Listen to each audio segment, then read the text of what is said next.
Hello friends, मैं रचना आज आपके सामने लेकर आई हूँ राज्यसभा। देखिए क्या होता है राज्यसभा, अभी हम इसके बारे में बात करेंगे। तो आप जान लीजिए कि भारतीय संसद दो सदनों पर आधारित होती है। वो दो संसद कौन से होते हैं, दो सदन कौन से होते हैं, राज्यसभा और लोकसभा। तो लोकसभा के बारे में आपको मैं पहले ही बता चुकी हूँ। आज हम राज्यसभा के बारे में बात करेंगे। तो राज्यसभा हमारे संसद के उच्च सदन को, जो हमारे राज्य का जो उच्च सदन होता है, उसे हम राज्यसभा कहते हैं। ये एक स्थायी सदन होता है और इसके सदस्य देश के गणमान्य वरिष्ठ नेता होते हैं और इनके योग्यता के लिए काफ़ी सारे चीज़ें दी गई हैं कि उनके अकॉर्डिंग इनको सदस्यता मिलनी चाहिए। और जो राज्यों का राज्यसभा के सदस्य होते हैं, राज्यों का सदन है, इसीलिए वो राज्यों का ही प्रतिनिधित्व करते हैं। तो आइए हम बात करते हैं कि राज्यसभा की संरचना किस प्रकार होती है और उनका कार्यकाल कितना होता है। संरचना की अगर बात करूँ, मैंने भी बताया था राज्यसभा और लोकसभा दो सदन है ही। तो संविधान के अनुच्छेद 80 में अनुच्छेद, ध्यान रखिएगा जो आपका अनुच्छेद है ये बहुत इंपॉर्टेंट है। आप कोई भी एग्जाम अगर देने जाते हैं तो इस टाइप के क्वेश्चन पूछ लिए जाते हैं कि 80 में राज्यसभा के सदस्यों की अधिकतम संख्या होती है 250, लेकिन जिसमें से जो 12 सदस्य होते हैं राष्ट्रपति द्वारा मतलब किए जाते हैं। और राष्ट्रपति द्वारा कौन से किए जा सकते हैं, किसी भी तरीके से। वो ऐसे कोई भी नेता, कोई भी व्यक्ति जो कला के क्षेत्र में, साहित्य के क्षेत्र में, विज्ञान के क्षेत्र में, समाज सेवा के क्षेत्र में जो भी काम कर रहा था, तो वो 12 लोगों को वो चुन सकते हैं। और जो बाकी के होते हैं 238 सदस्य वो नामांकित किए जाते हैं, यानी कि राज्यों के और संघ के राज्यों से प्रतिनिधि होते हैं, उनका चुनाव किया जाता है। तो इस तरीके से ये लोग चुने जाते हैं। लेकिन अभी की अगर हम बात करें तो अभी हमारे वर्तमान में जो हमारे जिनके सदस्यों की जो संख्या है वो 245 है। 245 है, जिसमें से 233 हैं वो सदस्य राज्यों के द्वारा केंद्र शासित प्रदेशों के द्वारा जो प्रतिनिधि माने जाते हैं वो हैं। और बाकी के जो सदस्य हैं हमारे 233 वो हमारे चुनाव के द्वारा लाए गए हैं। राज्यसभा संसद का उच्च और द्वितीय सदन है। द्वितीय सदन इसलिए कहते हैं क्योंकि जो हमारा दूसरा सदन आता है, जो प्रथम सदन मानता है लोकसभा होता है, इसे द्वितीय सदन होता है। भारत में संघात्मक शासन व्यवस्था की गई है, इसीलिए सदन में संसद में एक सदन का होना आवश्यक है। और वो ही एक राज्यसभा एक सदन है जो हमेशा ही रहता है, वो जो कभी भी भंग नहीं होता, क्योंकि इसमें इसके 1/3 सदस्य जो होते हैं वो प्रत्येक 2 वर्ष बाद, ये देख लीजिए ध्यान से, 1/3 सदस्य प्रति 2 वर्ष बाद स्थान खाली कर देते हैं और इनकी पूर्ति फिर नए जो भी कैंडिडेट होते हैं वो ले लेते हैं।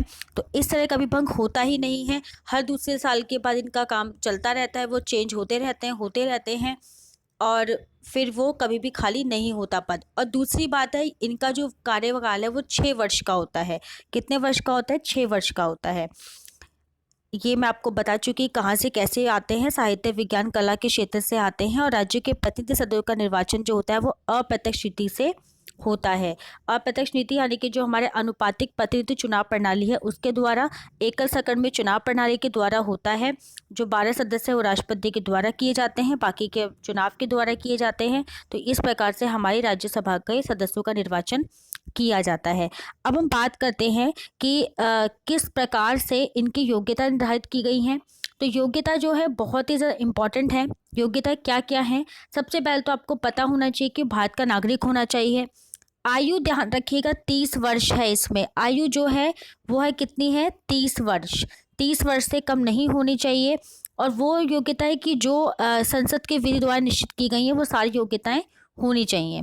तो इस तरीके से ये हमारा है। जैसे कि पागल दिवालिया ना हो, सरकार या किसी अन्य राज्य सरकार के अंतर्गत किसी भी लाभ के पद पर ना हो, और विदेशी ना हो। भारत का नागरिक है ऑब्वियसली, तो राज्यसभा का वो बन सकता है। उसके बाद हम बात करेंगे कि राज्यसभा के जो पदाधिकारी कौन होते हैं। तो राज्यसभा के जो पदाधिकारी वो 2 होते हैं, सभापति और उपसभापति। 2 पदाधिकारी होते हैं। भारत के जो राष्ट्रपति हैं अपने पद के कारण पदेन ही राज्यसभा का सभापति हो जाता है। मतलब जो उपराष्ट्रपति अपने पद देते हैं, कि जो हमारा लोकसभा के होते हैं वो राष्ट्रपति होते हैं, इसी प्रकार से उपराष्ट्रपति राज्यसभा के हो जाते हैं। राज्यसभा का वे सदस्य नहीं होते उपराष्ट्रपति, लेकिन उपराष्ट्रपति को राज्यसभा के सभापति के रूप में ही वेतन मिलता है। ये ध्यान रखिए, बहुत इंपॉर्टेंट है कि राज्यसभा के जो उपराष्ट्रपति हैं उनको राज्यसभा के सभापति के रूप में ही वेतन मिलता है। सदन में मतदान के समय यदि बराबर अगर मत आ जाए तो निर्णायक जो मत होता है वो उपराष्ट्रपति देते हैं। राज्यसभा का उपसभापति भी उपराष्ट्रपति ही होता है और जिसे राज्यसभा स्वयं चुनती है। उपराष्ट्रपति का जो कार्य है सभापति को सहायता देना तथा उसकी अनुपस्थिति के में उनके कार्यों का संपादन करना, ये सारे काम वो ही करते हैं। राज्यसभा के सभापति तथा उपसभापति के सामान्यतः वही कार्य होते हैं जो लोकसभा के अध्यक्ष व उपाध्यक्ष के होते हैं। तो ये आपको आई होप तो समझ में आ गया होगा। अब हम बात करते हैं कि उपसभापति जो होते हैं वो राज्यसभा का सदस्य ना भी होते हुए उनको किस तरीके से पद पर से हटाया जा सकता है। देखिए, जब सभा आयोग अगर घोषित कर दे, अविश्वास पत्र को घोषित कर दे और उसको प्रस्ताव को पारित कर दे, तो इस टाइम पे उपसभापति को हटाया जा सकता है, लेकिन इस प्रस्ताव की जो सूचना है वो 14 दिन पहले मिल जानी चाहिए। ये इंपॉर्टेंट है। उसके बाद है राज्यसभा के अधिकार और कार्य क्या होते हैं। राज्यसभा के अधिकार और कार्य, सबसे पहले आता है हमारा विधायी शक्तियाँ। विधायी शक्ति का मतलब कोई भी धन विधेयक को छोड़ के अन्य कोई भी विधेयक संसद के दोनों सदनों में से किसी भी एक सदन में पहले उपस्थित किया जा सकता है। पहली बात तो ये, कोई विधेयक तभी कानून बन सकता है जब वह सदन के दोनों सदनों में पारित हो जाए। ये दोनों सदनों में मतभेद है तो राष्ट्रपति दोनों सदनों का संयुक्त अधिवेशन बुला सकता है। संयुक्त बैठक में दोनों सदनों के सदस्यों के बहुमत से जो भी निर्णय लिया जाता है उसको अंतिम निर्णय मान लिया जाता है। तो आप समझ गए होंगे कि किस तरीके से धन विधेयक की बातें यहाँ पर होती हैं। और दूसरा है, राज्यसभा किसी भी सामान्य विधेयक को पारित करने में अधिक से अधिक 6 महीने तक का ही मतलब वो उसको विलंब कर सकती है, उसको पारित करने से रोक सकती है। तो सब 6 महीने का टाइम राज्यसभा मैक्सिमम ले सकती है। दूसरा है हमारा वित्त संबंधी अधिकार। वित्त संबंधी अधिकार का मतलब है राज्यसभा जो है वित्तीय क्षेत्र में शक्तिहीन मानी जाती है। धन विधेयक में से प्रस्तावित किए नहीं जा सकते। कोई भी विधेयक को केवल लोकसभा में ही इनको प्रस्तावित किया जा सकता है। लोकसभा द्वारा पारित होने पर वे राज्यसभा में भेजे जाते हैं और 14 दिन के अंदर उन पर अपनी सिफारिश को देना भी होता है। लोकसभा को इस सिफारिश के मानने अथवा ना मानने का पूर्ण अधिकार है। वो माने चाहे वो ना माने। यदि राज्यसभा वित्त विधेयक को अस्वीकार कर भी देती है और लोकसभा को वापस ना करे तो 14 दिन के बाद वित्त विधेयक उसी रूप में पारित को मान लिया जाता है जिस रूप में राज्यसभा को भेजा गया था। यानी कि कोई भी करेक्शन या कुछ भी उसको माना नहीं होता कि 14 दिन से ज़्यादा लेट हो जाता है। तो हम कह सकते हैं कि इसमें तो वित्तीय शक्तियों में तो राज्यसभा के पास कोई भी शक्ति है ही नहीं। तीसरा है संविधान संशोधन संबंधी शक्तियाँ। संशोधन संबंधी शक्तियाँ कैसी हैं? राज्यसभा को संविधान संशोधन करने के संबंध में शक्ति प्राप्त है। प्रत्येक संशोधन के लिए लोकसभा के समान राज्यसभा के विशेष बहुमत की स्वीकृति आवश्यक होती है। दोनों सदनों में मतभेद होने की स्थिति में संविधान ऐसे संयुक्त अधिवेशन की व्यवस्था को नहीं कर सकता है जैसा कि साधारण विधेयक के संबंध में कर सकता है। 44वें संशोधन की अगर बात करें तो उसमें संशोधन विधेयक की अनेक धाराओं को जोड़कर राज्यसभा ने अस्वीकार कर दिया और जनता सरकार को अस्वीकृत धारणाओं को देने पर भी मजबूर होना पड़ा था। तो इस तरीके से हमारे संविधान संशोधन संबंधी शक्तियाँ जो हैं वो दी गई हैं।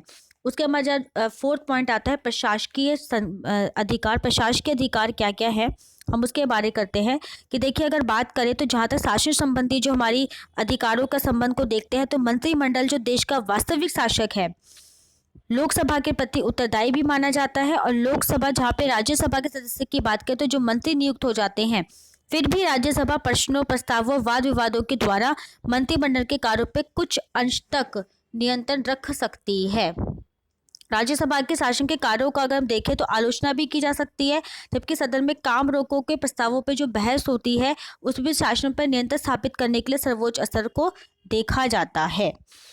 उसके बाद हम बात करते हैं, हमारा लास्ट है विविध शक्तियाँ। विविध शक्तियाँ बहुत सारी होती है, जैसे राष्ट्रपति व उपराष्ट्रपति का निर्वाचन होता है। दूसरा होता है कि राष्ट्रपति व उपराष्ट्रपति को पद से हटा देना, न्यायाधीश को पद से हटाना या आयोग की रिपोर्ट पर विचार करना, राज्य सूची के विषय में अधिकार होते हैं। नई अखिल भारतीय सेवा प्रारंभ करने की शक्तियाँ होती हैं। आपातकाल की पुष्टि भी उसी के द्वारा की जाती है। तो ये कुछ अधिकार दिए गए हैं। और सबसे एंड में हमारा अधिकार होते हैं अध्यादेश को जारी करना, कि अध्यादेश के संबंधी में भी शक्तियाँ होती हैं। तो ये राज्यसभा की कुछ शक्तियाँ हैं जो बहुत ही ज़्यादा इम्पोर्टेंट मानी जाती हैं। तो हम कह सकते हैं कि राज्यसभा इसीलिए ही स्थायी सदन माना जाता है क्योंकि ये कभी भंग नहीं होता है। इसके सदस्य हमेशा चेंज होते रहते हैं व पूरी तरीके से लोकसभा के भांति उनको बर्खास्त नहीं किया जा सकता। तो हम कह सकते हैं कि राज्यसभा कहीं ना कहीं ज़्यादा इम्पॉर्टेंट होती है हमारे लिए, इसलिए उसको उच्च सदन भी कहा जाता है। Thank you so much.